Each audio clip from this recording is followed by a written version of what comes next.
This is your moment, your time to shine, your comeback.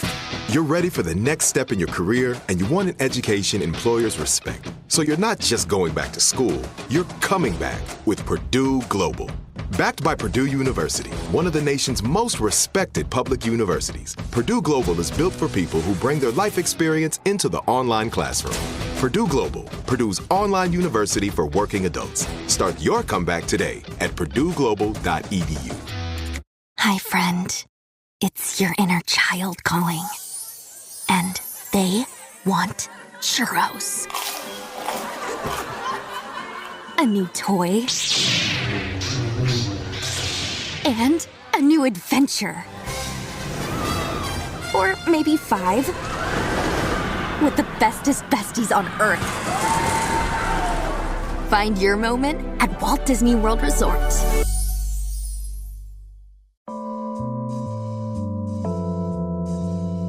Hello. From Wonder Media Network, this is Womanica. I'm Vanessa Handy. I'm Taylor Williamson. I'm Misha Jones. And I'm Aaliyah Yates. And we're your guest hosts for this month's episodes.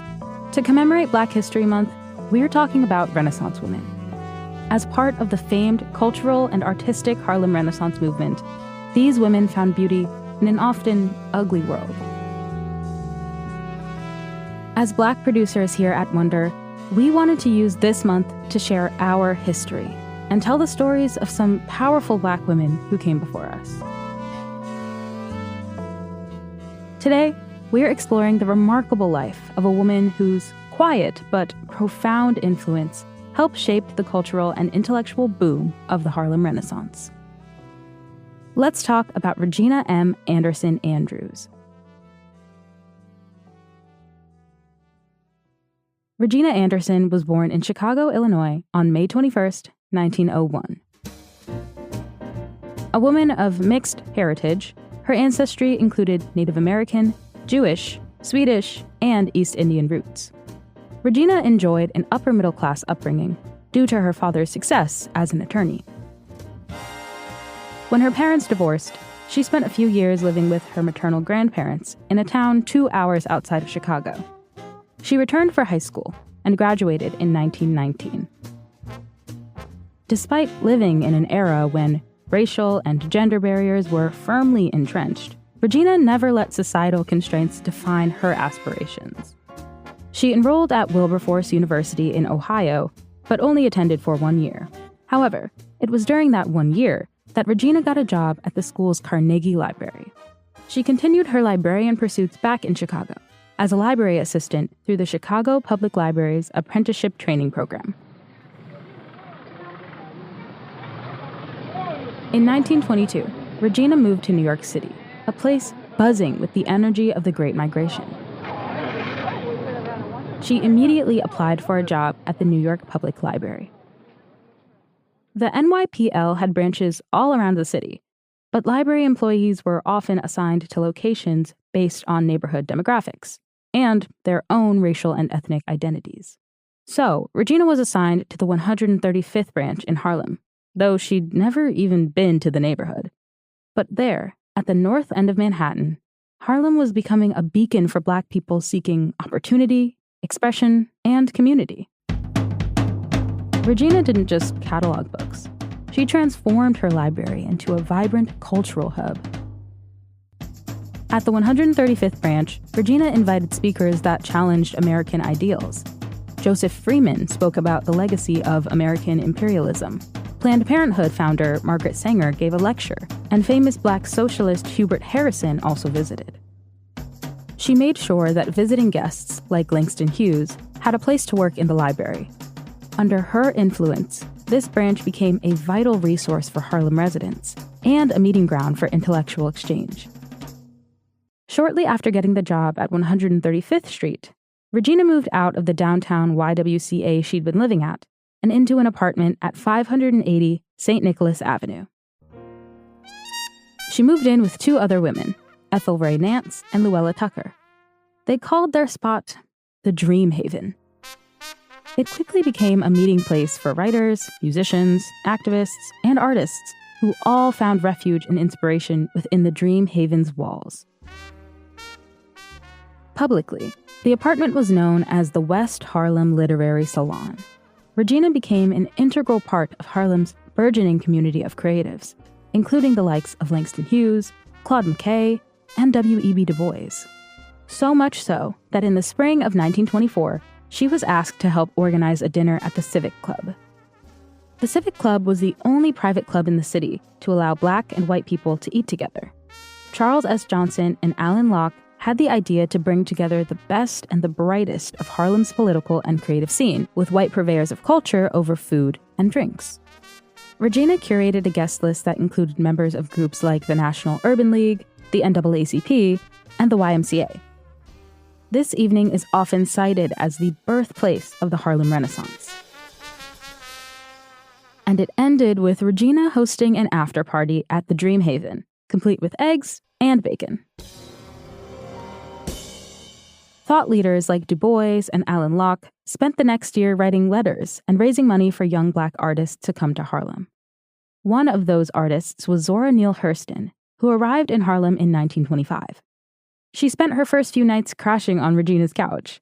In the subsequent years, Black writers in Harlem, Zora Neale Hurston included, would publish over 40 books of fiction, nonfiction, and poetry. This collection of work didn't just change a neighborhood, it reshaped the landscape of American literature. The Harlem Renaissance was a kaleidoscope of creativity and cultural explosion that began in the heart of 1920s Harlem and burned throughout the 1930s. Imagine a neighborhood buzzing with the rhythm of jazz spilling out of smoky clubs, the vibrant strokes of modern art on canvas, and the powerful cadence of poetry performed on street corners. It was a cultural symphony where the aspirations of Black Americans found expression through music, literature, dance, and visual art. At its core, the Harlem Renaissance was about reclaiming identity and redefining how the world saw Black culture. It's no surprise that Regina saw part of her job as making room for new people and new ideas. In her librarianship, she made sure Black materials were visible and findable. Regina's contributions to the Harlem Renaissance also expanded into the world of theater. In 1925, she and W.E.B. Du Bois co-founded a theater company called the Krigwa Players. The goal of the company was to uplift and advance the careers of Black playwrights and actors, and it worked. Their productions received high praise from both Black and white critics. When the group disbanded, Regina co-founded another group called the Harlem Experimental Theater. She wrote and performed in multiple productions under the pen name Ursula Trelling. One of her most notable pieces of work was Climbing Jacob's Ladder, which showed a lynching. It was one of the first professionally produced lynching plays written by a Black woman. In 1926, Regina married NAACP lawyer and future state assemblyman William T. Andrews. She moved out of the Dream Haven, but stayed in Harlem. Years later, the couple adopted their 3-year-old daughter.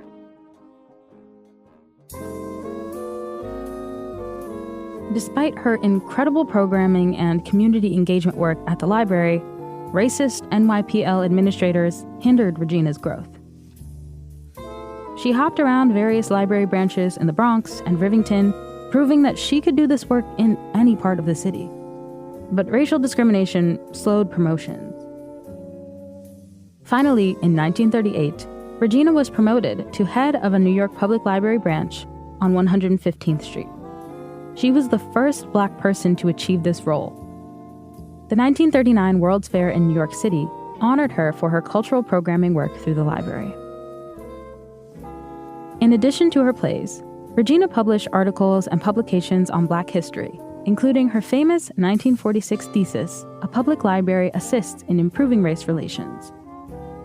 In 1948, Regina was selected to be the supervising librarian of the Washington Heights branch, just north of Harlem. She also served as the vice president of the National Council of Women and the National Urban League representative to the U.S. Commission for UNESCO.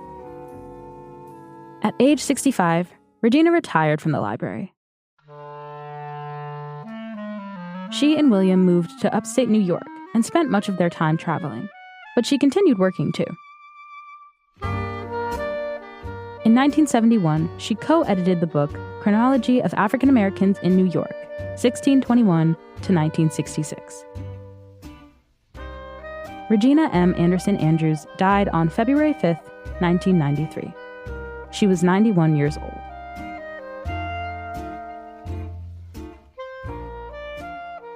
All month, we're talking about Renaissance women.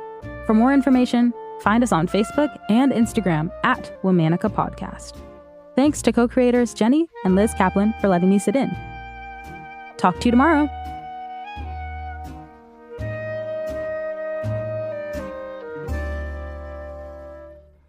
Hi, I'm Arturo Castro, and I've been lucky enough to do stuff like Broad City and Narcos and Roadhouse. And now I'm starting a podcast because honestly, guys, I don't feel the space is crowded enough. Get ready for Greatest Escapes, a new comedy podcast about the wildest true escape stories in history. Each week, I'll be sitting down with some of the most hilarious actors and writers and comedians, people like Ed Helms, Diane Guerrero, and Joseph Gordon-Levitt. I love storytelling, and I love you, so I can't wait. Listen and subscribe to Greatest Escapes on the iHeartRadio app, Apple Podcasts, or wherever you get your podcasts. I'm Nicola Coughlan, and for BBC Radio 4, this is History's Youngest Heroes. Rebellion, risk, and the radical power of youth. She thought, right, I'll just do it. She thought about others rather than herself. 12 stories of extraordinary young people from across history. There's a real sense of urgency in them, that resistance has to be mounted, it has to be mounted now. Follow History's Youngest Heroes wherever you get your podcasts.